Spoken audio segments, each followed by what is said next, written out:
de la Escuela Senador Alberto Pascualini del IF RS del campus Restinga, que nos va a hablar en esta charla sobre el exilio español del siglo XX a partir de Francisco Ayala. Entonces, muchas gracias, Salvador, por aceptar nuestra invitación y es contigo. Buen curso a todos y a todas. Buenas tardes a todos.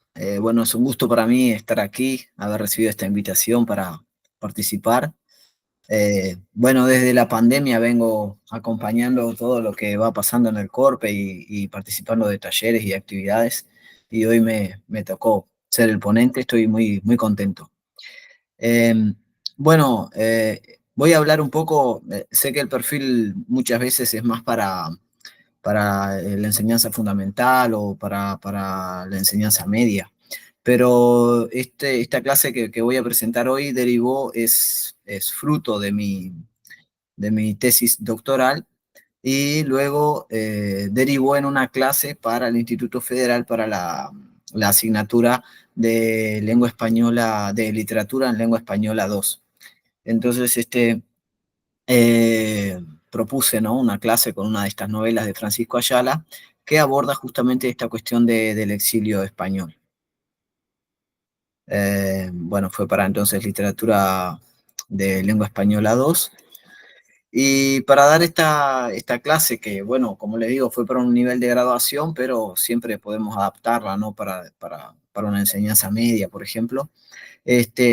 Uno de los recursos que utilicé fue la imagen, ¿no? Traer esta pintura, que es muy conocida, ¿no? Aunque no tengamos mucha relación con el mundo pictórico, pero es una pintura bastante conocida y a partir de aquí comencé a indagar a los alumnos, ¿no? Si conocían la pintura, si sabían quién era su autor, qué ideas podían desprender de allí, ¿no? Entonces, a partir de ahí pudimos sembrar un debate con el grupo. Era un grupo de unos 15 alumnos más o menos y bueno, pudieron opinar bastante y traer bastante ideas a colación, ¿tá? Luego les dije, entonces, bueno, se trata de la Guernica de Picasso, ¿tá? Fue creada en 1937 y ahí les expliqué un poquito, ¿no?, de que Picasso dijo que no fue el que pintó, digamos, esta obra, sino que fue la propia realidad que lo impulsó a plasmarla desde esta perspectiva. Bien. Entonces, a partir de esta imagen pudimos traer a colación, ¿no?, el propio tema de la guerra civil. Dijimos, bueno, ¿qué pasaba en 1937 para que Picasso entonces pintara esta obra, ¿no? Entonces ahí empezamos a indagar un poco y el grupo alguna cosa ya sabía porque habían estado estudiando Federico García Lorca, ¿no?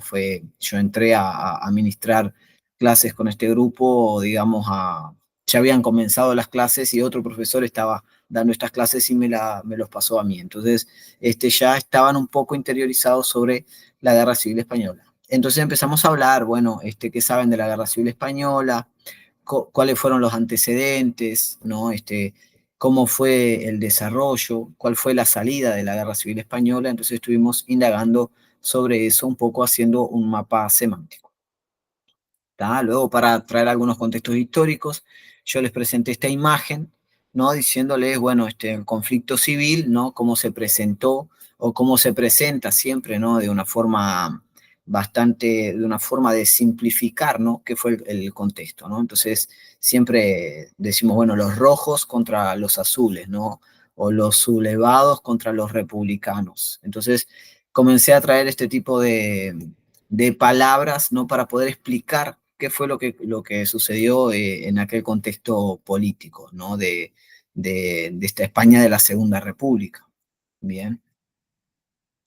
Luego, con este mapa, les dije, bueno, miren, acá tenemos la situación de la Guerra Civil, ¿no? O sea, todo el mapa que tenemos acá en rojo representan a los republicanos, ¿no? O sea, el gobierno que estaba gobernando por derecho, ¿no? Democráticamente, elegido democráticamente, y los sublevados van a marcar los que se sublevaron en este contexto de guerra. ¿no?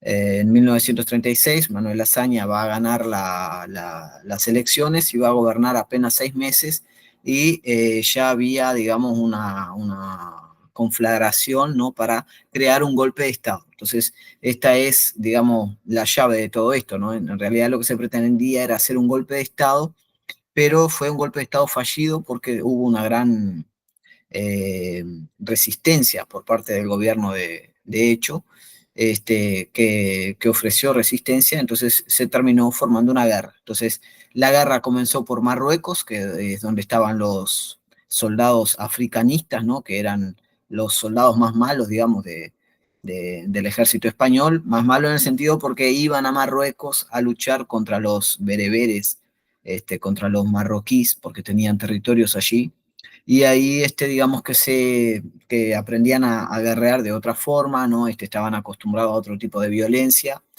Y bueno, de allí se gesta todo y van a pasar por el estrecho de Gibraltar a España y acá esta zona verde va a marcar el avance, ¿no? De estos soldados y la toma de toda esta parte.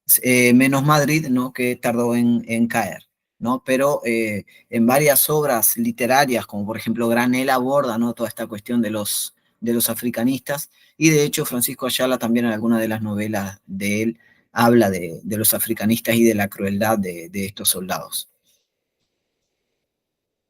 Bueno, entonces, luego de explicar, ¿no? Más o menos este contexto de la guerra civil española, me olvidé de decir al inicio de la clase que esto fue una clase pensada para 4 horas clase, ¿no? Una clase que, bueno, la dimos un poco intensamente, si bien que la obra que tenían que leer ellos de Francisco Ayala era una novela bastante corta, ¿no? Pero más que nada por ambientar un poco todo el contexto, porque Francisco Ayala resulta ser un escritor bastante desconocido en la literatura española y también hispanoamericana, porque como se exilió con la guerra civil, eh, su obra, digamos que se perdió, ¿no? Hubo un antes, una obra de Francisco Ayala antes de la Guerra Civil, y luego va a haber una obra de Francisco Ayala posterior a la Guerra Civil, y en esos caminos se pierde bastante su nombre, ¿no? Entonces, es un escritor bastante desconocido. Entonces, para tanto, traje esta pregunta, ¿no? ¿Qué sabes de Francisco Ayala? Bueno, indagué ahí a los alumnos, nadie lo conocía, es bastante desconocido, de hecho. Y bueno, de luego traje esta imagen de él, ¿no? Que es ya cuando estaba en el exilio, casi por volver a España. Bien. Bueno, Francisco Ayala nació en Granada, entonces, ¿no? Fue un escritor eh, granadino que vivió hasta su adolescencia allí en Granada, en su tierra natal, y luego se traslada a Madrid con su familia siendo un adolescente. Bien, y allí comenzó a colaborar muy tempranamente con artículos y ensayos de crítica literaria, de sociología y de política en la revista de Occidente, de Ortega y Gasset. Entonces comenzó a formar parte de este círculo intelectual que había en Madrid, ¿no? Tenemos que recordar que la Madrid de la preguerra era una Madrid muy efervescente, ¿no? Artísticamente, muy activa. Bien, también publicó en la Gaceta Literaria de Ernesto Jiménez Caballero, que era también una figura destacada, y formó parte de la generación del 27, no de una forma tan, digamos, explícita, ¿no? Sino que más bien de una forma oblicua. Quiero decir que conocía a muchos de los escritores de la generación del 27, aunque nunca propiamente haya sido una figura muy destacada. Bien. Las primeras obras que publicó fue Tragicomedia de un hombre sin espíritu, con tan solo 19 años. Fue una obra muy bien acogida por la crítica, eh, tuvo un éxito que lo sorprendió a sí mismo, ¿no? No esperaba tanto éxito de esta novela, y luego escribió Historia de un amanecer, que ya no tuvo tanta fortuna crítica. Bien, luego enseguida estudiaba Derecho, se graduó en Derecho, y se fue a estar un año en Berlín con una beca de doctorado. Bien, estando en Berlín pudo ver un poco, ¿no? de lo que vendría a ser el fascismo, ¿no? Pudo ver cómo se estaba gestando todo el fascismo y la ascensión de Hitler y todo eso. Entonces, digamos que cuando volvió a España, luego de eso, eh, cuando empezó toda la revuelta de la guerra civil, más o menos se daba cuenta que estaba pasando lo que había pasado ya en Alemania, de alguna forma. Bien. Es curioso que cuando surge la Guerra Civil Española, Francisco Ayala trabajaba en la Universidad Complutense de Madrid y se encontraba en América del Sur dando una gira de conferencias en que había venido a Uruguay, Argentina, Chile y Paraguay. Bien, y ahí estalla la guerra civil y entonces él es noticiado de eso y decide volver inmediatamente a España porque él tenía un puesto político allí en el gobierno donde todavía él era afiliado a, al, al PP, ¿no? Partido Popular, y tenía un puesto político que todavía no había asumido, que estaba en trámites de asumir, pero bueno, decidió volver rápidamente a España para trabajar, ¿no? por la conservación de la República. Bien, entonces volvió a España y en 1937, en medio de la guerra, es destinado a Praga como secretario del embajador Luis Jiménez de Azúa, ¿tá? Y allí se dedicó a reforzar las relaciones internacionales de la República. Y este pasaje acá lo traigo de su libro Memorias y Olvidos, Recuerdos y Olvidos, perdón, en que él deja manifiesto, ¿no? De la situación de la guerra. Dice, era evidente por demás que todos los gobiernos procuraban el triunfo de la facción rebelde y que cuantos esfuerzos se hicieran de nuestra parte tendrían tan solo un significado moral, pero ninguna consecuencia práctica. Bien, este pasaje es muy interesante, ¿no? Porque tenemos que pensar que la guerra civil comienza en 1936, ¿tá? Y acá estamos en 1937, ya se había pasado un año de la guerra y faltaba todavía un año más, ¿no? Pero Francisco Ayala ya lograba percibir que la guerra estaba perdida, ¿no? Que en realidad estaban luchando por una cuestión moral, ¿no? Pero en realidad prácticamente en lo que es a la guerra práctica, ¿no? A las armas, al armamento, a la batalla, todo eso estaba de alguna forma perdida, ¿no? Porque, bueno, los sublevados estaban contando con el poder de Alemania, con la ayuda de Mussolini, mientras que el gobierno republicano contaba con una escasa ayuda de México y luego con una ayuda de de la URSS, ¿no? De la Unión Soviética, pero que era una ayuda de alguna forma comprometida con la ideología comunista, que no era propiamente lo que identificaba a la República. Entonces también habían muchas guerras internas dentro de las propias facciones republicanas, podemos decir así. Esto generaba un problema, ¿no? Pero un problema al que estaban a merced. Bueno, luego en lo que atañe a la vida personal de Francisco Ayala, tenemos también unas consecuencias devastadoras, ¿no? Este también es un pasaje de sus Recuerdos y Olvidos que dice, que relata sobre su familia. Dice, había tenido noticias, por fin noticias y noticias espantosas de lo ocurrido entre tanto con mi familia en Burgos. Llevado al presidio de Burgos con dos de sus hijos, mis hermanos José Luis, que casado ya vivía con él, y Vicente, que se hallaba de paso visitándolo, a mi padre le había tocado entrar en cierto día en una de las cotidianas sacas de presos y había sido asesinado junto con los demás infelices. A mi hermano Rafael, reclutado por el ejército a los 17 años de edad, lo habían fusilado como desertor. Bien, o sea que tanto su padre como su hermano murieron ahí en la guerra, ¿no? Su padre murió en las sacas de presos, ¿no? Que era eso cuando sacaban a pasear a los presos y los mataban y los largaban en alguna zanja. Bien. Y el otro, el hermano Rafael, que incluso era menor de edad, lo habían asesinado por desertor porque no quería luchar en el ejército. Además de eso, tuvo que rescatar después a dos hermanos suyos, a su hermana la tuvo que rescatar de un campo de concentración en París y a otro de sus hermanos también lo tuvo que rescatar, pero en España mismo.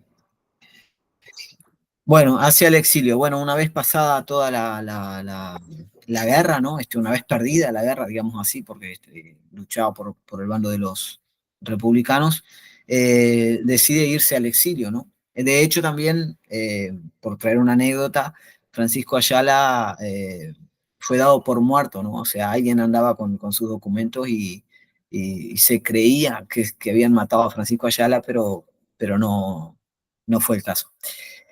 Pero en fin, bueno, partió al exilio entonces, ¿está? Primeramente, bueno, salen por Francia, se van por Cuba, luego van a Chile y de Chile pasan a Argentina. Bueno, en Argentina van a vivir allí 13 años, ¿está? Con su familia. Este, y luego va a vivir un año en Brasil, que esto es una cosa que también llama un poco la atención, que nadie lo conoce a Francisco Ayala en Brasil, siendo que vivió un año en Brasil, en 1945. Eh, lo que lo impulsó a irse a Brasil fue que estaba en ascensión el peronismo en Argentina y él viendo que se iba a volver a repetir, ¿no? Algo parecido a lo que ya había vivido en España, decidió salir de Argentina. Se vino a Brasil, vivió en Brasil un año, inclusive hizo amistad con varios escritores, ¿no? Como Manuel Bandeira, Cecilia Meireles, eh, Andrade, y otros más, no me acuerdo ahora de todos.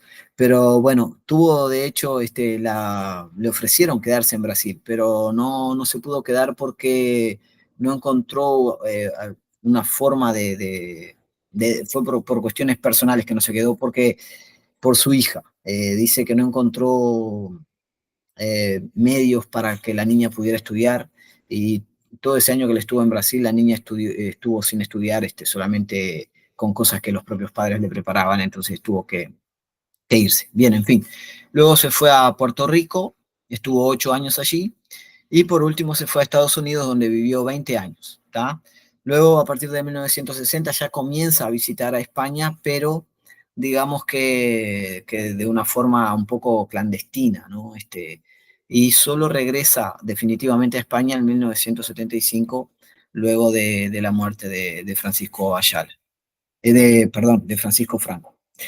De hecho, sobre esto que iba desde 1960 a España, toda la comunidad intelectual española escribió una carta reivindicando, ¿no? La presencia de Francisco Ayala en la vida literaria española, que estuvo firmada por varios intelectuales como Camilo José Cela y otros tantos que no me acuerdo ahora, pero fueron muchos.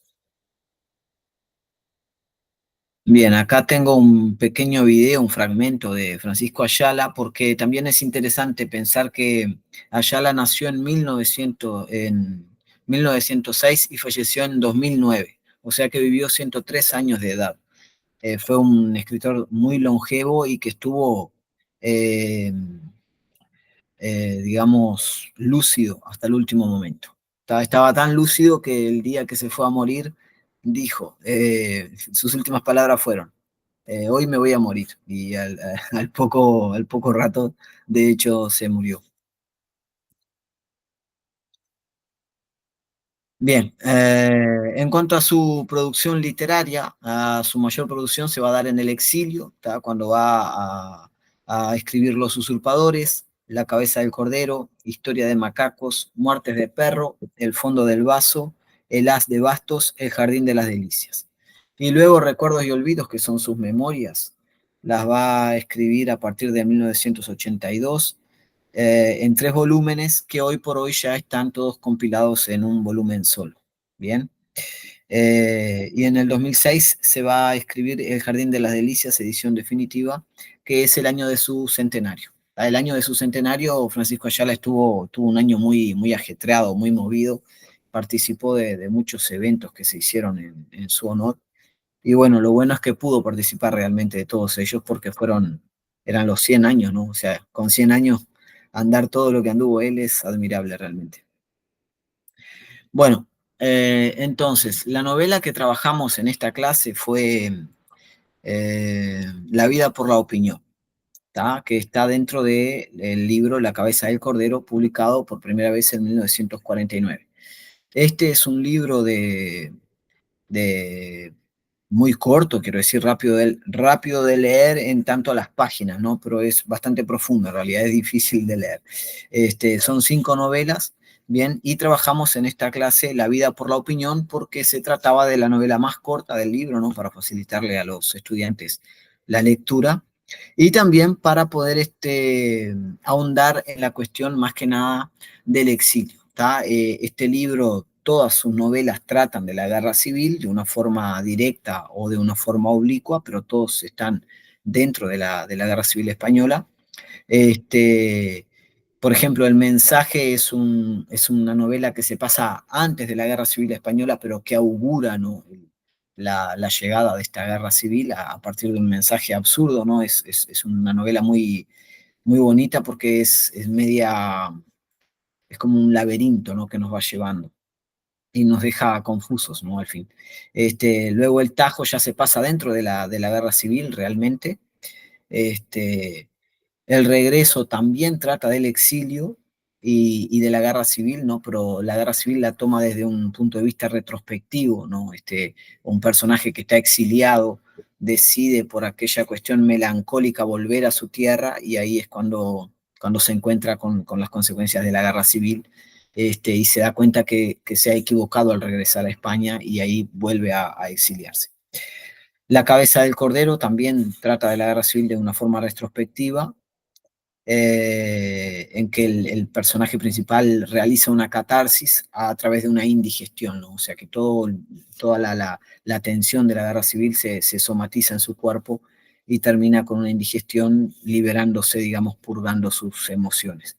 Y La vida por la opinión es la novela que trabajamos, que trata de la vida en la clandestinidad, de la vida en la marginalidad, a lo largo de la guerra civil y de la dictadura. También es una novela que entra bastante en el tema de la dictadura y que luego aborda la cuestión del exilio. Bien, ahí bueno, luego de toda esta primera parte de la clase, yo les di unos minutos a los alumnos para que leyeran la novela, ¿no? Como es una novela corta, y bueno, para luego discutir. Esta imagen acá es una imagen bastante ilustrativa de la novela, porque es importante pensar que esta novela tiene una estructura un tanto atípica, ¿no? O sea, el narrador comienza más que nada haciendo una crítica, ¿no? A la realidad de España en 1945, ¿no? Que es el fin de la Segunda Guerra Mundial. Es interesante también que esta novela se pasa en Río de Janeiro, ¿no? Es una novela que también por esto la elegí, porque es una novela que se pasa en Río de Janeiro, ¿no? El protagonista, el escritor, que es el propio Ayala ficcionalizado, se encuentra en Río de Janeiro y comienza contando, ¿no? Que los barcos de exiliados están llegando, pero no son los barcos de exiliados de sobrevivientes de la Guerra Civil Española, sino que son aquellos sobrevivientes de la Segunda Guerra Mundial.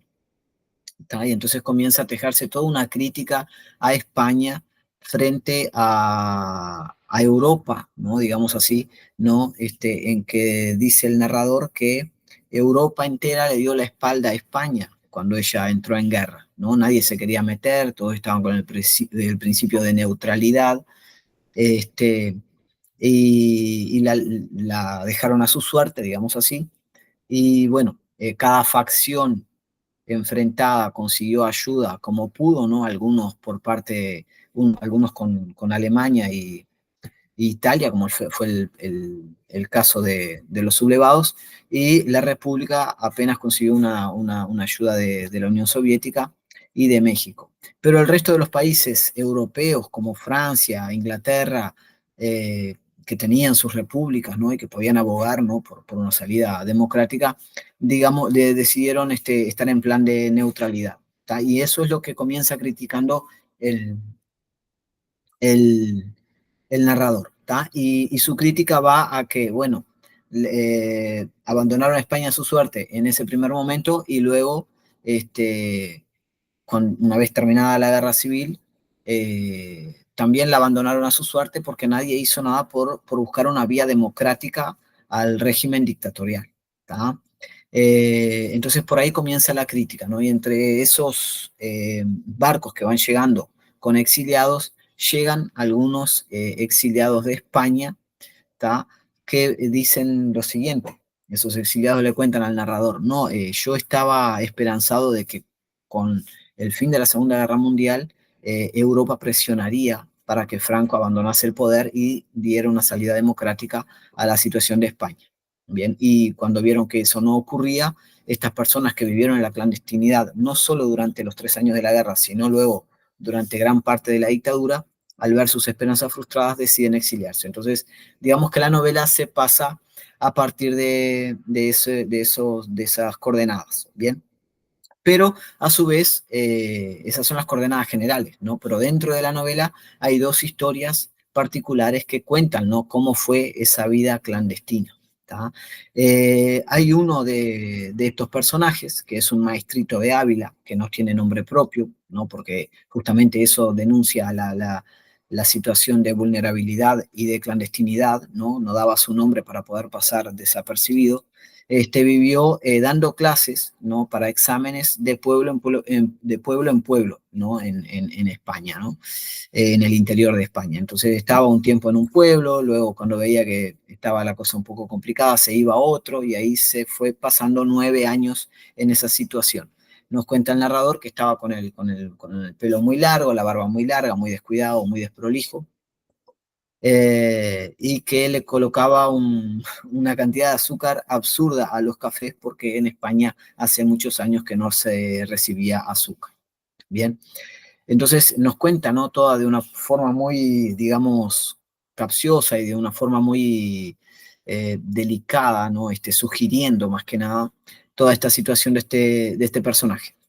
Luego el otro personaje que nos va a contar es Felipe, se llama, este sí tiene nombre propio, que también vivió en la clandestinidad, pero en la clandestinidad de su hogar. ¿Tá? Cuando se desata la guerra, él estaba recién casado en la casa de su madre y era un maestro también, era un maestro de secundaria, y frente a la inminencia de la guerra, cava un pozo abajo de la cama y lo tapa. Entonces, o sea, hace una tapa ficticia, ¿no? Entonces, cada vez que lo van a buscar, él se mete en ese pozo y ahí pasa desapercibido, ¿no? Entonces ahí él vivió 9 años adentro de ese pozo, ¿no? Entre la casa, entre el cuarto y el pozo, ¿no? Vivió 9 años marginado clandestinamente desde esas perspectivas. Sufrió de este modo lo que Ayala va a llamar el exilio interior, ¿no? Nos dice Ayala que luego de la victoria franquista van a haber dos clases de españoles, ¿no? Los de primera, que son los vencedores, y los de segunda, que son los perdedores, que van a pasar a vivir oprimidos y a ser rehenes, ¿no? De muchas otras circunstancias políticas, este, que tienen que ver, por ejemplo, con el trabajo, con la vida laboral, con las oportunidades de estudiar. O sea, estos republicanos vencidos, manifiestos que no pudieron irse, van a tener que pasar por distintas situaciones para poder sobrevivir en el anonimato, ¿no? Durante el régimen franquista. Bueno, entonces, bueno, luego de la lectura, yo expliqué un poco esto y le pregunté a los alumnos qué habían comprendido. ¿Tá? Muchos de ellos no habían comprendido mucho la cuestión de la crítica que hace Francisco Ayala a la realidad española con el fin de la Segunda Guerra Mundial, ¿no? Digamos que le faltaban algunos, algunas informaciones históricas, ¿no? Entonces, bueno, todo eso luego hicimos una discusión para sanar ese tipo de dudas. Y luego ellos también pudieron expresar qué habían entendido de la historia, ¿no? De estas dos historias, de los dos personajes, que es algo un poco más fácil de comprender, ¿no? Y de discutir, ¿no? Ahí luego discutimos también sobre el propio título de la narrativa. Acá. Bueno, aquí hay una síntesis entonces de lo que trata la novela, del contexto de España en la Segunda Guerra Mundial, del exilio español de 1945, que trata no de, no de un exilio directamente por el fin de la guerra, sino por un exilio por esta pérdida de las esperanzas de ver una salida democrática a la realidad española. ¿Tá? Tenemos que pensar que el régimen franquista duró 34 años, casi 35 años, ¿no? Hasta 1975. Fue un régimen vitalicio. Tenemos la idea de guerra como continuación de la política por otros medios, bien, y la guerra como consecuencia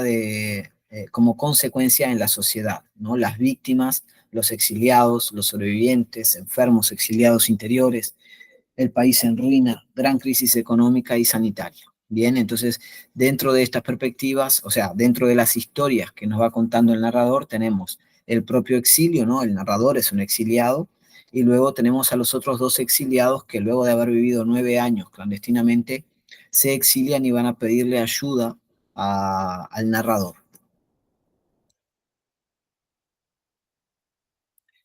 Bueno, se puede percibir también la dicotomía, ¿no? De que existen dos clases de hombres, los que hacen la guerra y los que la padecen.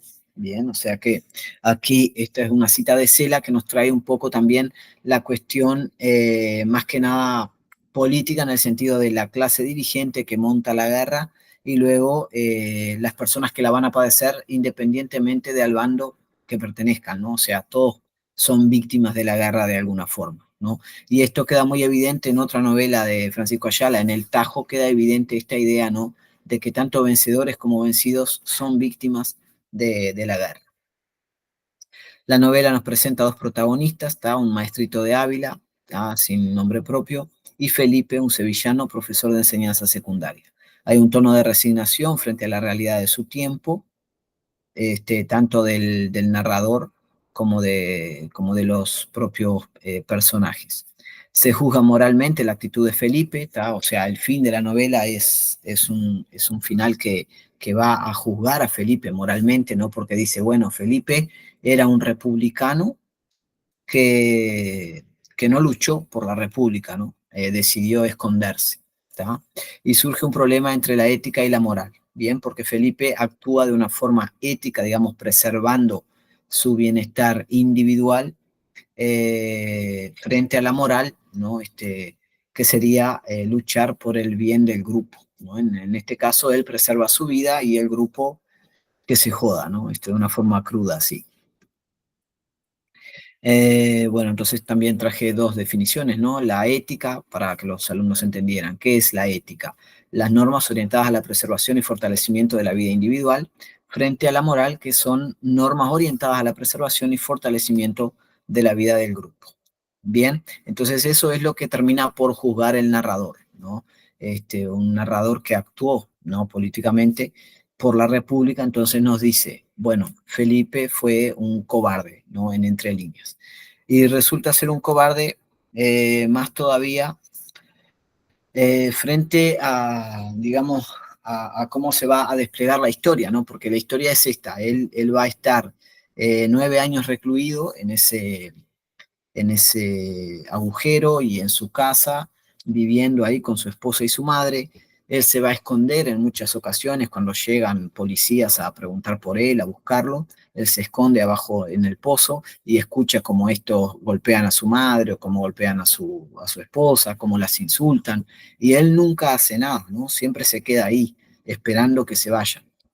Eh, pero que resulta que el hecho que lo hace a él salir a buscar una vida mejor, a exiliarse, a irse a América, y justamente ahí viene la discusión, ¿no? Del título, la vida por la opinión, ¿no? Yo le pregunté a los alumnos, ¿qué les parece a ustedes el título, la vida por la opinión? ¿Qué significa?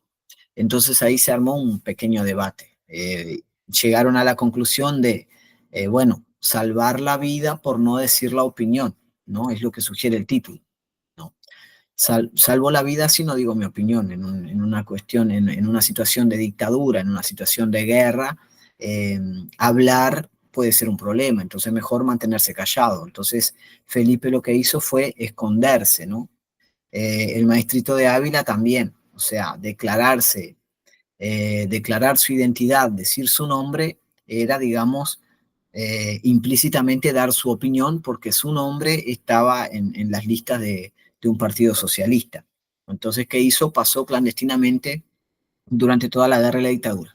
Felipe también estaba afiliado a un partido, entonces también lo que hizo fue esconderse todo el tiempo. Entonces, con los alumnos discutimos y llegamos a esto, ¿no? Bueno, salvar la vida por la opinión, digamos así, ¿no?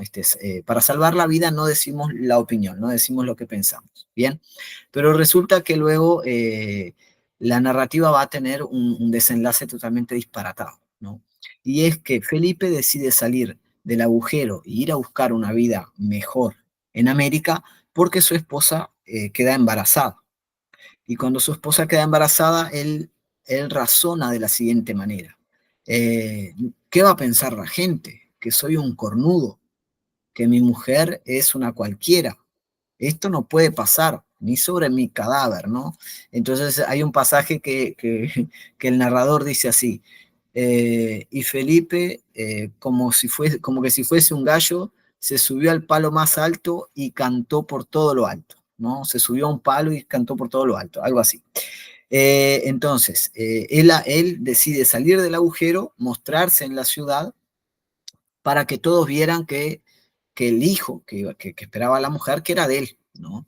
Y entonces a partir de ese momento, luego de comprobar la paternidad para las habladurías del pueblo, a partir de ese momento él se exilia a España. ¿Tá? La crítica del narrador tampoco termina ahí porque luego nos dice que Felipe se fue con pasaporte en día, o sea que además de ser un republicano cobarde, también digamos que coqueteaba con los nacionalistas, ¿no? Con el poder de facto en aquel momento, porque se fue con el pasaporte en día, y además se llevó muchos objetos valiosos, ¿no? Y termina el narrador diciendo que gran parte del tesoro de España este, estuvo saqueado, ¿no? Por ese tipo de actitudes, ¿no? O sea que se fue a la casa del narrador a pedirle ayuda a ver cómo podía vender todos aquellos bienes artísticos preciosos para así traer a su familia.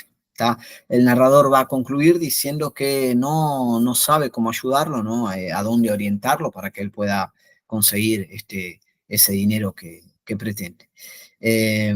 Pero es una historia que todavía el narrador juega con el principio de metaficción, ¿no? Porque dice, comienza la novela diciendo, estos no son cuentos, y ahí comienza con toda esta crítica a la realidad española. Y luego, cuando va a contar la historia de Felipe, dice, y si esto fuese un cuento, podríamos titularlo La vida por la opinión. Y ahí cuenta toda la historia de Felipe. Bien, entonces esta es más o menos la historia de la novela. Bien, los alumnos tenían que escribir un ensayo crítico, ¿no? Sobre la novela.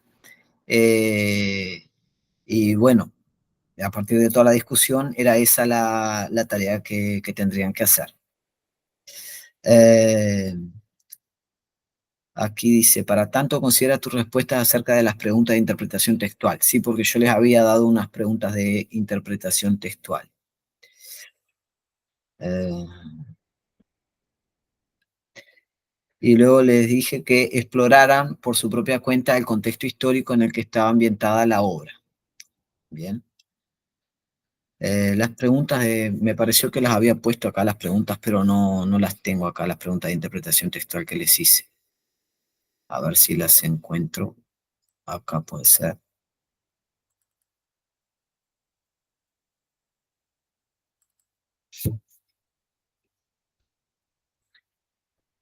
Acá está el texto.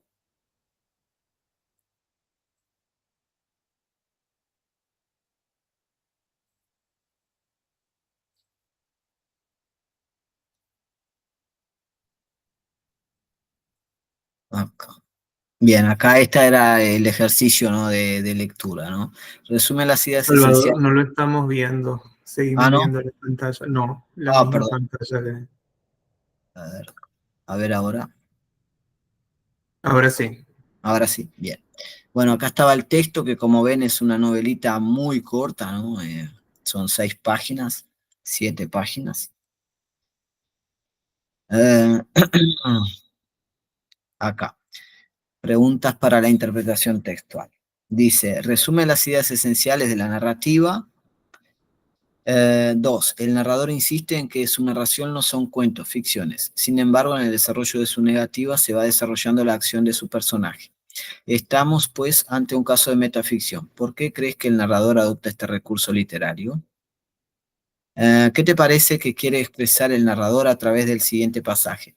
Pero al producirla debo adelantarme a advertir que es una historia bastante inverosímil. A la invención literaria se le exige verosimilitud, a la vida real no puede pedírsele tanto. Reflexionen sobre ello. ¿De qué tipo de narrador se trata? ¿Cuál es la postura del narrador frente a sus personajes? ¿Cuál es la crítica que podemos desprender de la cita que cierra la obra? Con su mano peluda acariciaba todavía al despedirse de mí su absurdo manuscrito. Estaba encariñado con él. 9 años de mi vida, fíjese, lo mejor de la juventud. ¿Valía para esto la pena? Bien. Y esta última pregunta aquí es muy capciosa, ¿no? Porque es una reflexión que hace Felipe al despedirse del protagonista, del narrador, ¿no? Que le dice, 9 años de mi vida, fíjese lo mejor de la juventud, ¿valía para esto la pena? ¿No? Es una pregunta sin respuesta, ¿no?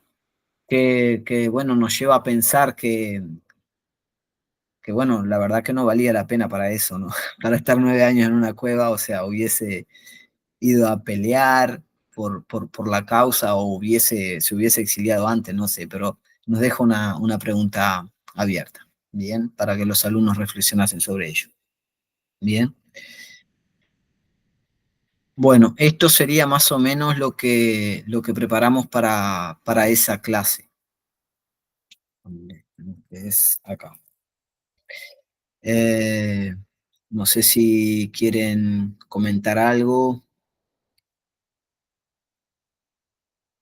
Hay una pregunta en el chat de Luis Roberto que dice, ¿cómo llegaste a ese escritor? ¿Qué te hizo fijarte en él? ¿Y qué más indicas de Ayala? Bien. Bueno, allá la llegué en la investigación doctoral, ¿no? Buscando qué estudiar, digamos, para el doctorado. Tenía otro proyecto y bueno, mi orientador me sugirió que buscara algún otro autor que no le gustaba el que yo había elegido. Entonces, por ahí empecé a explorar y encontré, porque lo que quería yo era trabajar con prosa. Y bueno, y como encontré uno ahí que escribía prosa, me interesó. Y además que son novelas cortas, entonces como digo, no es que sean fáciles de leer porque son bastante complejas, pero son cortas, ¿no? Entonces, para los días que corren hoy en día, que no tenemos mucho tiempo, bueno, en una hora más o menos leemos una novelita de estas y muy, muy interesante. Además de que te mete, digamos, en distintas camadas, ¿no? De lo que fue la Guerra Civil Española. Y es un escritor que tampoco se va a quedar solamente en el tema de la Guerra Civil Española, ¿no? Sino que escribe sobre muchos temas, ¿no? Hay varios libros de él. Yo tomé dos que tratan de la Guerra Civil Española porque era lo que me interesaba para, para mi, para mi estudio, ¿no? Sobre la tesis. Y lo que puedo indicar de él, otro libro es Los Usurpadores, ¿tá? Que son novelitas cortas también, con, ambientadas en diferentes etapas de la historia española. Entonces, para quien le gusta la historia, para quien le gusta estas cosas de historia medieval, ¿no? De cómo se formaron los reinos cristianos, de las guerras entre los propios cristianos, los moros y los judíos. Tiene bastante material sobre eso ahí en Los Usurpadores. Y después hay otras novelas de él que tratan ya de temas como la dictadura americana, latinoamericana, digamos así, que es El fondo del vaso o Muertes de perro, ¿no? Entonces también va a tratar de este tipo de conflicto civil así, pero ya en suelo americano. Este, bueno, no sé si alguien más quiere comentar algo, porque tengo también, como sé que la mayoría de los objetivos siempre son enseñanza media o enseñanza fundamental, tengo también otro material ahí de una enseñanza fundamental que no está tan así bien preparado, pero de lo que trabajé con ellos que tuve un resultado bastante bueno de un proyecto que hice con ellos. No, yo lo que quisiera saber es cuál fue la respuesta de los estudiantes. Por lo que entendí, esto fue con estudiantes de grado, ¿no? Que Sí, trabajaste. Grado letras. Sí, letras estaban en el quinto semestre, ¿no? Es literatura Quinto española semestre. 2. Dale, ¿y qué te pareció que fue, cómo fueron las respuestas de ellos, así como se comprometieron con la actividad, así con los ensayos, qué tal han sido, en fin, en este sentido que nos cuentes un poco. Bueno, en ese sentido fue bastante bueno, se hicieron los ensayos, les causó bastante curiosidad, ¿no? Porque como digo, no conocían a Ayala, pero yo les dije, bueno, no se preocupen porque en general no es un escritor conocido, ¿no? Es un escritor bastante eh, negligenciado, así, ¿no? Digamos que su historia quedó perdida ahí por la cuestión del exilio y todo eso. Y bueno, cuando les dije que se pasaba en Río de Janeiro, también tuvieron ¿no? Ahí digamos, un algo algo en común, ¿no? Les dije entonces, bueno, ¿qué pudieron captar ahí ¿no? Porque él en una parte de la novela habla de los cafeciños de Brasil y ¿no? De las cosas que hacían.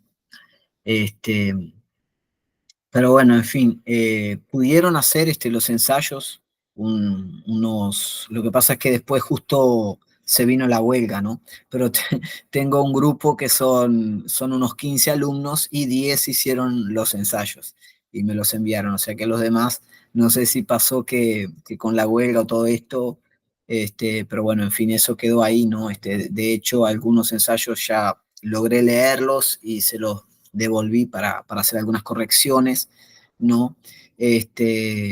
Y también les hice hincapié un poco en la respuesta a estas preguntas que les hice de comprensión textual, porque viste que muchas veces dice, bueno, es necesario responder a las preguntas, y yo les digo, miren, esto es una síntesis, es un ejercicio para ustedes mismos, para que les quede más fácil después trazar sus objetivos a la hora de escribir, ¿no? Porque si no empezamos a escribir y como que vamos escribiendo aleatoriamente lo que nos viene, ¿no? Entonces, para hacer un paso a paso, ¿no?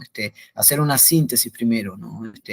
Traer de qué trata la novela a rasgos generales, luego ir más a la parte de los personajes, ¿no? Porque aunque sea una novela corta, es una novela bastante compleja, porque claro, en las primeras 2 páginas solamente, digamos que critica, como digo, ¿no? Esta cuestión política de 1945, ¿no? De lo que pasó con el fin de la Segunda Guerra Mundial, de la situación de España, y luego deriva en las 2 historias. Entonces es una novela que tiene un tono ensayístico así, ¿no?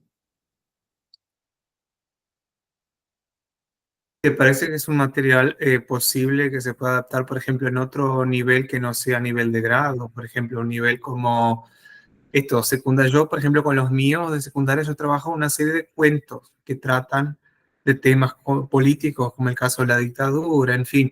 Yo me acuerdo acá a Skármeta con la composición, yo me acuerdo, bueno, Benedetti con la Beatriz, en fin, y con aquellos textos que están por ahí. ¿Te parece que se puede sumar ese texto a un nivel de estudiantes que están, porque de cualquier forma, ¿no? Enseñar, como yo digo siempre, enseñar español no es solo enseñar una lengua, ¿no? También es todo el contexto sociocultural, la historia, en fin, y la historia se comparte en distintos momentos, ¿no? Entonces digo, ¿te parece que es un texto que podría ser leído por estudiantes o de curso libre o de secundaria, por ejemplo? ¿Te parece que Sí, sería adaptable, sería posible? yo creo que podemos adaptar la parte de la historia del maestrito de Felipe, ¿no? El segundo personaje, que es a partir de ese pasaje que dice, estos no son cuentos, pero si fuesen, podría llamarse La vida por la opinión. Yo creo que a partir de ahí, en más que ahí va a contar solo la historia de Felipe, yo creo que ahí se puede adaptar porque ahí cuenta, ¿no? Todo cómo fue que él se casó, que se fue a la casa de la madre, que surgió la guerra, entonces él hizo el agujero, se mete ahí. Entonces es una historia que quita toda aquella parte más densa, política, ¿no? Que hay que tener unos conocimientos previos quita todo eso y da para trabajar solamente la realidad del personaje, ¿no? Lo que pasó y de ahí luego, ¿no? De lo que pasó con este personaje, traer la cuestión de la guerra, del conflicto, ¿no? De una dictadura, de cómo es, por qué la gente se esconde, por qué hay que salir clandestinamente. Entonces yo creo que a partir de ahí sí se puede trabajar para que no quede algo tan pesado, ¿no? Porque si no queda un poco, exige bastante conocimiento. De hecho, yo trabajé este texto adaptado cuando estaba haciendo la pasantía en URCS. Yo no llevé la novela entera porque teníamos tiempos más cortos, entonces también para que no quedara tan pesado, lo adapté, pero no llegué a adaptarlo tanto, ¿no?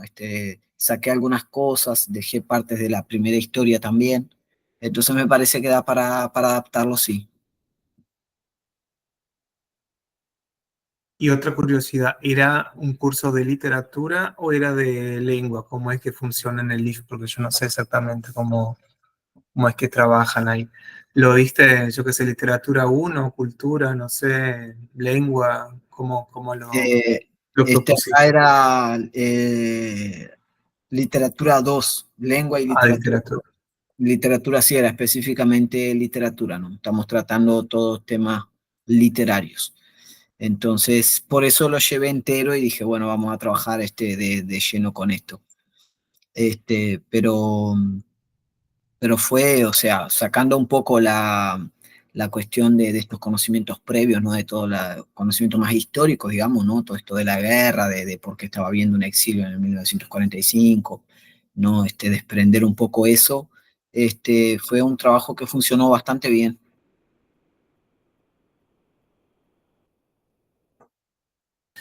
Bueno, muchas gracias, Salvador. No sé si alguien tiene alguna pregunta más que hacerle.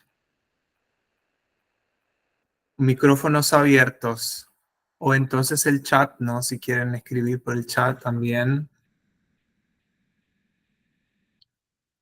Se ven algunas palmas que suben. Una cosa que para decirles, ¿no? Hay un libro de Francisco Ayala que se llama El Jardín de las Delicias, que es un libro súper leve y que tiene todo tipo de historias y son todas muy cortas. Entonces da para trabajar con distintos públicos, digamos así, ¿no? Son todas historias cortas y son historias que van a contar un poco de su pasaje por Estados Unidos, por distintos momentos de su vida, algunos relatos que son de su infancia. Entonces son cuentos cortos que da para adaptar a distintos tipos de públicos, ¿no? Me parece interesante señalar eso, ¿no? Para quien tenga curiosidad por conocer este autor, es un autor que tiene digamos, un buen humor cuando escribe, se le nota, ¿no? Que hay una, un buen humor por detrás, ¿no? Un tono jocoso, digamos así, ¿no? Ujú. Simpático. Aprovechando que dijiste una novela de 7 páginas. Es esto, en total, Sí. son 7 páginas. ¿Y qué es lo que hace que se considere así algo más teórico, ya que estamos, ¿no? Novela y no un cuento o algo así? Sí, eso es una discusión, porque yo le digo novela porque Ayala, siempre que hablaba de la cabeza del cordero decía novelas, ¿no? Pero todas son cortas, ¿no? Entonces me parece que él se encuadra en esta cosa de la novela corta, ¿no? Siempre que hablaba decía las novelas de la cabeza del cordero.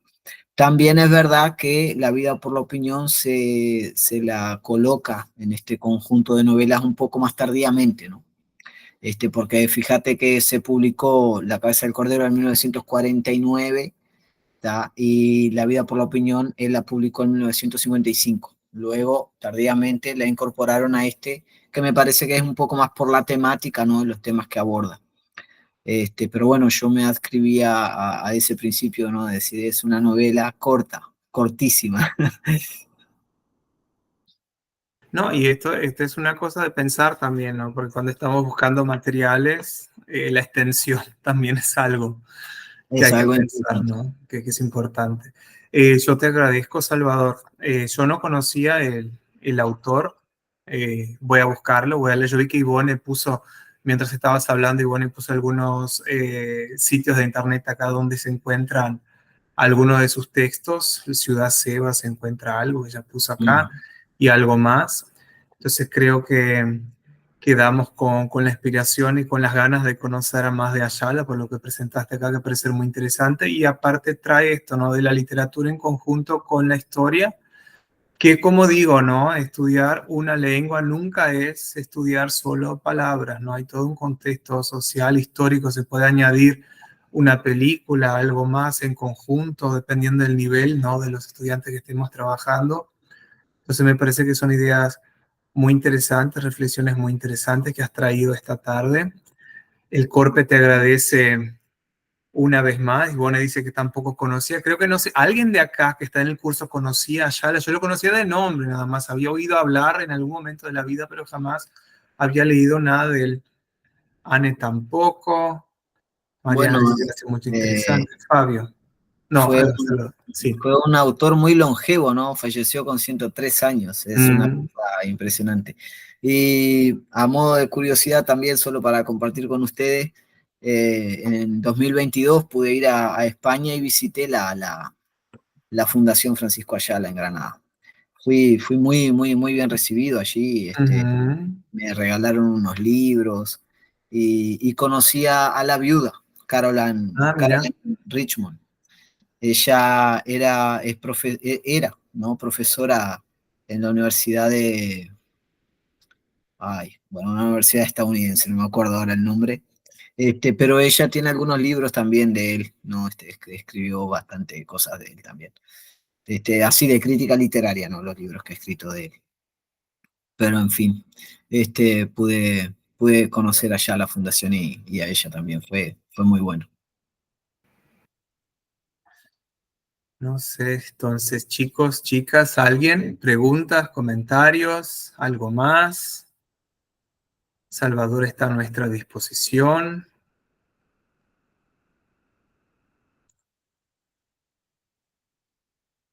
No, sí. Una vez más les digo, no se olviden de firmar la asistencia. Eh, si pueden, si quieren asociarse al Corpe también, los dos enlaces están acá. Y como digo, nuestro próximo taller, aprovechando aquí que estamos en vías de mientras ustedes piensan en alguna pregunta o algo que comentarle a, a Salvador. Les hago acá la propaganda del próximo taller y el día del próximo taller, que si Dios quiere estaremos en otro plano, ya no estaremos en este momento que